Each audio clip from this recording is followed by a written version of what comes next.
Hello students, how are you? Today I am going to discuss with you the topic pressure from your class 8 science book. So let's start this topic. Pressure का मतलब होता है दबाव. ठीक है, pressure आपने सुना होगा, प्रेशर कुकर मतलब जिसमें कि खूब सारा दबाव बना हो. ठीक है, अब हम प्रेशर के बारे में बात करेंगे कि कहाँ कहाँ पे हम अपने डे टू डे एक्टिविटीज़ में, लाइफ में जो है प्रेशर को देखते हैं, एनवायरनमेंट में, लाइफ में, और कहाँ कहाँ हम इसके नेगेटिव इफ़ेक्ट से बच सकते हैं और कहाँ हम इसको पॉजिटिवली अपने काम के लिए यूज़ कर सकते हैं. ठीक है, तो प्रेशर को जानना और समझना भी बहुत ज़रूरी है. आपने ब्लड प्रेशर के बारे में नाम सुना होगा. ठीक है, यानी वो चीज़, ब्लड प्रेशर मतलब कि ब्लड किस रफ्तार से जो है आपकी बॉडी में मूव करता है, किस दबाव के अंदर मूव करता है. ठीक है, तो उसको हम कहते हैं blood pressure. High blood pressure and low blood pressure, दो चीज़ें होती हैं. ठीक है, ह्यूमन बॉडी का जो नॉर्मल ब्लड प्रेशर रेंज है, यानी लो 80 और हाई 120, तो ये नॉर्मल वैल्यू है 80 और 120. ठीक है, so let's start this chapter. You have learned in class 7 that strong winds during a storm or a cyclone can blow away even the rooftops. तो आपने सुना होगा न्यूज़ में कि बहुत बड़ा साइक्लोन आ रहा है, बहुत बड़ा तूफान आ रहा है और इतनी तेज़ हवाएं चल रही हैं कि जो है छतों की, घरों की जो छत हैं वो तक उड़ गई. ठीक है, तो कैसे उड़ गई, क्या मतलब इतनी तेज़ हवा चली कि छत ही उड़ गई, मतलब क्यों ऐसा हुआ. ठीक है, कभी आपने सोचा है. You also learned that winds and cyclones are caused by differences in air pressure. तो जैसे अचानक से कभी आप बैठे हो, सब कुछ शांत है, अचानक से खूब बड़ी आंधी आ गई, या समंदर के पास के जो इलाका है वहाँ पे ज़्यादातर साइक्लोन्स आते रहते हैं. वो क्यों आते हैं? ठीक है, वो इसलिए आते हैं कि जैसे किसी जगह का जो प्रेशर है वो कुछ है और दूसरी जगह का कुछ प्रेशर है, तो दोनों जगह के प्रेशर में जो डिफरेंस है, इसकी वजह से एक जगह की हवा दूसरी जगह जाने लगती है ताकि वहाँ भी प्रेशर हो जाए. मतलब कि क्योंकि जो भी चीज़ होती है हाई से लो की तरफ मूव करती है, तो जहाँ पे ज़्यादा प्रेशर होगा वहाँ से वो दूसरी जगह मूव करेगी. तो जब वो मूव करेगी तो बहुत तेज़ी से मूव करती है और इस डिफरेंस को कम करना चाहती है, और इसी की वजह से स्टॉर्म्स और साइक्लोन्स आते हैं. ठीक है, Is there any relation between pressure and force? Let us find out. तो अभी हमने पिछले वीडियोस में पढ़ा फोर्स के बारे में. ठीक है, कितने तरह के फोर्स होते हैं, contact forces, non contact forces, force क्या होता है. अब क्या कोई रिलेशन है फोर्स और प्रेशर के बीच में, आपस में कोई रिलेशन है क्या? ठीक है, इसी चीज़ को हम इसमें पहले देखेंगे. Try to push a nail into a wooden plank by its head.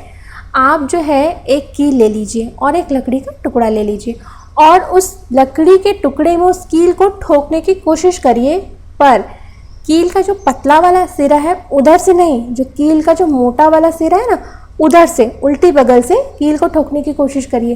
क्या आप कर पाएंगे ऐसा? Did you succeed? No, you will not. आप जो है हमेशा मोटी तरफ से करेंगे तो वो कील उसके अंदर जाएगी ही नहीं. ठीक है, try now to push the nail by the pointed end. अब आप दूसरी तरफ से जो पॉइंटेड एंड है कील का, उसको लकड़ी पे रख के आप ठोकिए. अब आप देखेंगे कि आपने की ठोक ली, आप बहुत आराम से कर ले रहे हैं. ये क्यों? Could you do it this time? Yes, आपने इस बार इसको कर लिया. तो क्यों? जैसे आप यहाँ फिगर में देख सकते हैं, सबसे पहले हम कील को जब ऐसे ठोकेंगे तो चली जाएगी, लेकिन कील को जब उल्टी बगल रख देंगे तो कील जो है हम नहीं कर पाएंगे. ठीक है, pushing a nail into a wooden Planck. तो हमने ये देखा कि हम ऐसा नहीं कर पा रहे हैं. Try cutting vegetables with a blunt knife and then with a sharp knife which is easier. आप सब्जियों को काटा होगा आपने कभी. ठीक है, एक ब्लंट नाइफ जिस नाइफ की जो धार है वो अच्छी नहीं है, पतली नहीं है, मोटी हो गई है, उससे सब्जियां काटी है. आप क्या कट कर पाएंगे? नहीं, बहुत मुश्किल होगी आपको. और एक जो शार्प नाइफ है उससे कट करिए तो फट कट जाती है. तो क्यों, ऐसा क्यों होता है?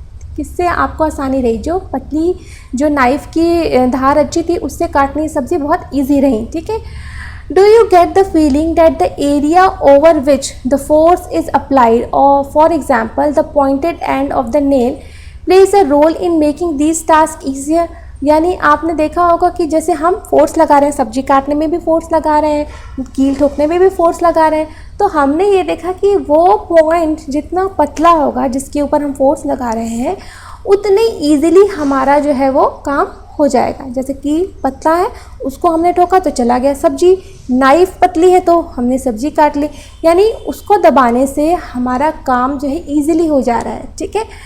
The force acting on a unit area of a surface is called pressure. तो प्रेशर की डेफिनेशन क्या है कि the force acting on a unit area of a surface is called pressure.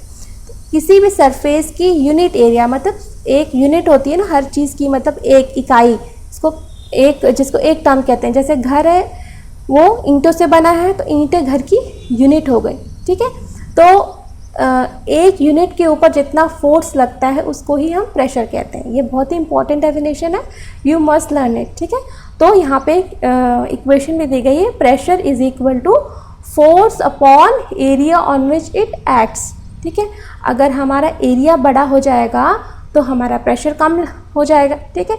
तो एक तरीके से हम अगर प्रेशर को बढ़ाना चाहते हैं तो हमें फोर्स की एक तरीके से इक्विवेलेंट है, ठीक है। At this stage we consider only those forces which are perpendicular to the surface on which the pressure is to be computed. अभी हम इसी तरीके से रहे कि फोर्स को, जैसे कील खड़ी है उसको ठोक रहे हैं, परपेंडिकुलर मतलब 90 डिग्री एंगल पे है, हम उसी को कंसिडर कर रहे हैं। अब पहली क्या क्वेश्चन है, I now understand why potters place a round piece of cloth on their heads when they have to carry heavy loads। अब इसको समझ में आया कि जो ये कूली हैं ये अपने सर के ऊपर खूब बड़ी सी पगड़ी क्यों बांधते हैं, ठीक है। By doing this, they increase the area of contact on the loads with their heads। तो वो जो एरिया, जैसे ये बड़ी सी पगड़ी बांधने से इस सर का एरिया बड़ा हो गया, ठीक है, तो उसके ऊपर कॉन्टैक्ट एरिया बढ़ गया, तो इससे क्या हो गया, उनके ऊपर प्रेशर कम पड़ेगा। क्योंकि आपने देखा प्रेशर की डेफिनेशन में, pressure is equal to force upon area on which act. अगर एरिया ज़्यादा होगा तो प्रेशर कम लगेगा, ठीक है ना, यानी भारी सामान भी उनको अब उतना भारी नहीं लगेगा, ठीक है। तो ये इसी वजह से वो बड़ी पगड़ी बांधते हैं। By doing this they increase the area of contact of the load with their heads, so the pressure on their head is reduced and they find it easier to carry the load. इसी वजह से वो आसानी से एक जगह से दूसरी जगह सामान लेके जा सकते हैं, ठीक है। Note that the area is in the denominator of the above expression. तो हमें इक्वेशन देखा कि डिनोमिनेटर यानी नीचे है, तो जब एरिया ज़्यादा होगी तो प्रेशर कम हो जाएगा। So the smaller the area larger the pressure on a surface for the same force. The area of the pointed end of the nail is much smaller than that of its head. The same force therefore produces a pressure sufficient to push the pointed end of the nail into the wooden plank। क्योंकि कील का जो नीचे वाला नुकीला हिस्सा है वो उसका एरिया कम था, इसी वजह से उतना ही फोर्स अप्लाई करने पे प्रेशर ज़्यादा लगा, इसी वजह से कील अंदर चली गई। अब हम कील को उल्टा ठोकेंगे तो एरिया बढ़ जाएगा, तो फोर्स उतना ही लगाएंगे तो प्रेशर जो है वो कम हो जाएगा, वो नहीं अंदर जाएगा, ठीक है। Can you explain now why shoulder bags are provided with broad straps and not thin straps. अब आपको समझ में आया कि जो शोल्डर बैग्स होते हैं, जैसे जो ट्रैवल बैग्स होते हैं, उनके अगर ब्रॉड स्ट्रैप्स होंगे, एरिया ऑफ कॉन्टैक्ट ज़्यादा होगा तो आपको नीचे प्रेशर कम महसूस होगा, और वो पतली होंगी तो आपको ज़्यादा प्रेशर महसूस होगा, ठीक है। ये है, तो ये आपकी डेली लाइफ में बहुत काम की चीज़ है। अब आप चौड़ी पट्टी के बैग खरीदना, स्कूल बैग भी चौड़ी पट्टी के खरीदना, ताकि आपको प्रेशर कम महसूस हो, आपको आपका स्कूल का बैग उतना भारी नहीं लगेगा, ठीक है। And why the tools meant for cutting and piercing always have sharp edges. तो जैसे चाकू है या नेल कटर है, इस तरह की कोई भी चीज़ें हैं, शार्प क्यों रहती हैं, ताकि जो है हमको कम प्रेशर लगाना पड़े और हमारा काम आसानी से हो जाए, ठीक है। Do liquids and gases also exert pressure, does it also depend on the area on which the force act, let us find out. तो क्या लिक्विड और गैसेस भी कुछ प्रेशर एक्सर्ट करते हैं? और जो है वो क्या ये भी डिपेंड करता है कि कितनी एरिया पे, जब से हमने अभी देखा कि एरिया ज़्यादा होगी तो प्रेशर जो है वो कम हो जाएगा और एरिया कम होगा तो प्रेशर ज़्यादा हो जाएगा। तो क्या लिक्विड और गैसेस में भी इस तरह की चीज़ होती है? तो इसको हम डिस्कस करेंगे नेक्स्ट वीडियो में। और अगर आपको कुछ समझ में नहीं आया होगा then you can write in the comment section, I will surely reply. Thank you.